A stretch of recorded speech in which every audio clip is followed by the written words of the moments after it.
For the past 2 months, the FBI has been combing through hundreds of thousands of tips, images, videos, and they've already arrested more than 300 people. Now, investigators are putting the spotlight on a group of 10 men who they say committed some of the most violent assaults against police officers. Those attacks captured on camera, and as we've said, a warning, this new evidence is disturbing.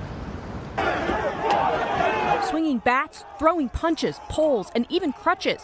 In one case, even using what appears to be an electric prod. The FBI releasing edited and enhanced videos to put the spotlight on a group of men who they say committed some of the most brutal attacks against law enforcement during January's insurrection at the Capitol. Police officers overpowered by a violent mob of Trump supporters who forced their way into the halls of Congress as lawmakers worked to certify the results of the 2020 election. The Bureau revealing clear images of 10 people they hope to identify. One of those clips shows a man appearing to bash an officer in the head with a bat. Another man spraying a group of officers with what looks like a fire extinguisher. An officer's body camera showing the direct threat they faced. One of them repeatedly taking punches to the head. The attackers at times using officers' own gear against them. We absolutely, fought tooth and nail to keep the Capitol safe. D.C. police officer Daniel Hodges told NBC News in January he feared for his own life.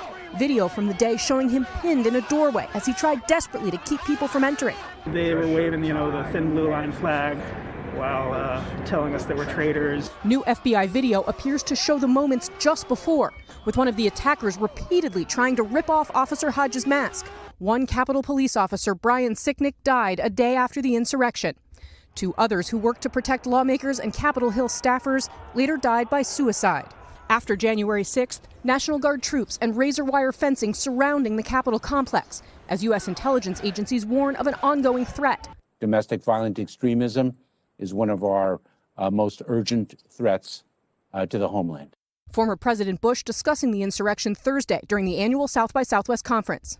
I'm still disturbed when I think about it. It undermines rule of law and, the ability to express yourself in peaceful ways in the public square. This was an expression that was not peaceful. There were hundreds of people who entered the Capitol January 6th. So in addition to those 10 men that the FBI is highlighting now, there's still a potential for many more arrests. 2 men facing charges for assaulting Officer Sicknick, but so far have not been charged in his death. Earlier this week, the House overwhelmingly passed legislation to honor both Capitol Police and D.C. police officers who responded that day. There were a dozen Republican members who opposed that bill over the use of the phrase insurrection. Meanwhile, lawmakers are also separately working to create a 9/11-style commission to look into the January 6th attack and how it happened. Hey, thanks for watching our YouTube channel. Find your favorite recipes, celebrity interviews, uplifting stories, shop our favorite deals, and so much more with the Today app. Download it now.